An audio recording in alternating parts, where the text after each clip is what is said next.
Hey, good morning. It's a beautiful day here in Georgia. We're here doing a repairability attempt for Miss Connie Reed. We brought a shingle. We're gonna replace the shingle. As you can see here, there's still chalk on this shingle from the adjustment. It's a wind damaged shingle. You can tell because the seal's broken. It's got a crease along the top of it. I'm gonna show you guys the tools that I'll be using today. The first tool is that all-in-one engineered tool, the AKA the roof snake. It's to install nails and break seals. The second tool is for those hard to get nails. It's what you call a precision nail remover, aka a cat's claw. And you got just a old framing hammer, roofing hammer, and regular roofing nails. So what I want to do here is just break the seals on the shingles directly above this shingle, so you can see, well, I can see that this is a far left shingle. And for the adjuster watching, you know there's 3 tabs in a 3-tab shingle. And for the adjuster watching, you also know that there are 2 courses of nails that hold each of these 3 tabs, one shingle in place. So we have here our area of repair. So these are all the shingles that we'll have to lift up to pull nails out of in order to get this one shingle out. So I'm just going to use the flat end of this this tool as it's designed. Now notice these are all proper roofing tools. And we're just going to go ahead and just gently as possible, most repair guys aren't this careful, remove all the seals from sticking to each other on these surrounding right here. Let's go ahead and get an area overview, just kind of work our way down the line of all 3 of these courses. So for the adjuster watching, you guys can see the condition of these shingles prior to any kind of nail pulling or any kind of lifting or anything like that. So far all I've done is break the seals on them. So this roof is in a less than average condition. As far as repairability goes, well, that's what we're here to test. So what I'm going to be doing is just lifting just slightly on each of these shingles, probably about 30 degrees, no more than about 40 or 45 degrees. And I'm going to be identifying where that nail is. And you guys can see the before, you guys see the during, and I'm just grabbing the head of this nail as gently as possible with these points on this precision nail puller to just pull the nail out like so. And what we want to do is kind of give that a couple taps so that we can see the condition of this shingle after the repair. And you can see pretty clearly here, if we can get a good close-up, pretty clearly here this fiberglass matting is broken, and all the way across the top you can see where that fiberglass matting is actually cracked, where that is now a functional issue for that shingle right there. All right, let's go on to the next one and get a good before that. All right, during, identify where the nail's at. Notice I'm not lifting super hard on these shingles, not cranking them back. And you guys can see, wow, yeah, we're gonna move that. I'm throwing on that the chopper right there. And we're just gonna grab this, and you guys can see the integrity of the shingle just degrade as that fiberglass matting along the top of this shingle just cracks and breaks. Just give it a couple taps to blow off all those loose granules, and you can see very, very thickly here. You guys can see all the way across right here where this fiberglass matting is cracked, it's broken, where the shingle's no longer functioning the way it was. The next breeze that blows by is going to be, breaking the shingle up. It's going to be missing. Go on to the next one. Get a good before. All right, I'm going to lift just slightly, just enough to be able to grab this now exposed nail head and gently just pull this nail out like so. Same thing. Seems to be a common theme here. You guys saw the before, you saw the during, you see the after, where pretty thickly across the top of this shingle, you can see where that fiberglass matting is now cracked, it's broken, it's no longer functioning the way that it was designed to function. We go on to the next one.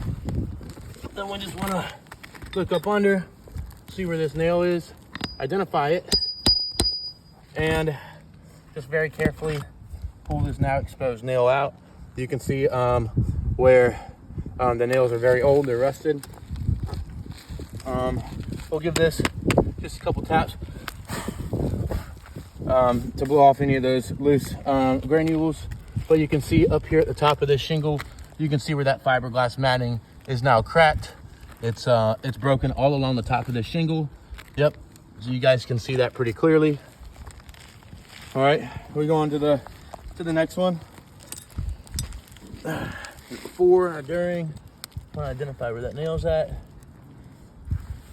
You guys can see the during, and you can see where just with every blow, not even just this shingle, but all the shingles, they're just falling apart. And just carefully remove that nail right there. Give it a couple taps, and you guys can see pretty clearly up here along the top uppermost portion of this shingle where that fiberglass matting is now cracked. It's broken as well. All right, I'm gonna go on to the next one. Get a good before. All right, during, identify where the nail's at. Off to the right a little bit. And then notice I'm not cranking back on these shingles super hard. Just enough room to be able to work up under them. And we'll give that a couple taps. And really clearly here in this one, along the uppermost section of the shingle, you can see where that fiberglass matting is now cracked. It's broken, where this shingle is no longer functioning the same way. The matting is actually broken, so the material that makes the shingle is broken now. On to the next one. Let's get a good before. Get a during. Right, this one's got 2 in it. Give that a couple taps. You guys can see the during. These shingles are just falling apart. We'll pop that one up. On to the next. And we're just going to extract these nails carefully. Notice I didn't crank back on these shingles at all during this process. And you can see here along the uppermost portion of the shingle, you can see where that fiberglass matting is cracked, is broken as well. All right, so we've got all the nails out. You guys saw the before, the during, and the after of us having to manipulate those shingles to pull the nails out. And should just be as simple as out with the old and then with the new. The first thing I want to do is just kind of clean up my work area here a little bit. Any kind of nail pops that we have, I want to try to just hammer those in flush. All right. The next thing that I want to do is a visual inspection of the underlayment here, and you can see pretty clearly right here where this wind-driven rain from this shingle that was damaged is starting to degrade this underlayment as well.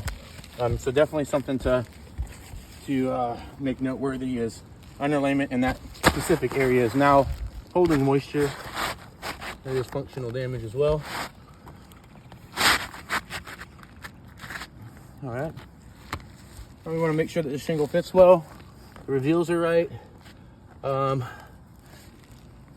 it lines up with the shingles surrounding. And we'll just be banging nails in this portion.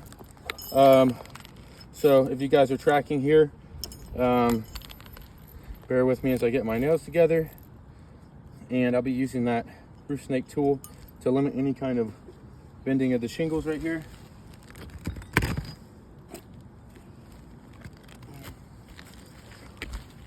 And we're just gonna lift just slightly. We'll start that nail, finish it off, and hammer it flush.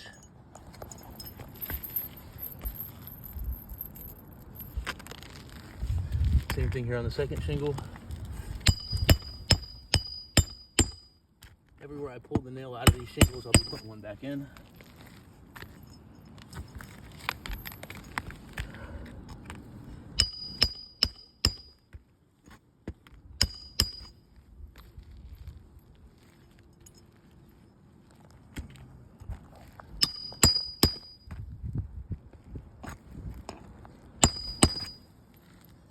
This one had 2 nails in it.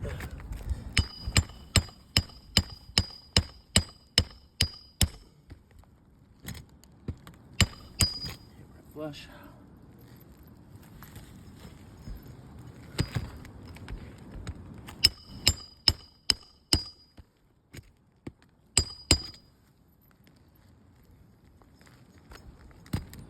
Just enough room to be able to sneak the tool in there.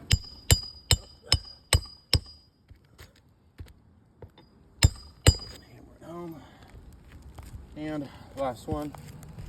on the second course, guys. All right. Now, for the adjuster watching, this is a repair that I was doing for a homeowner, independent of an insurance claim.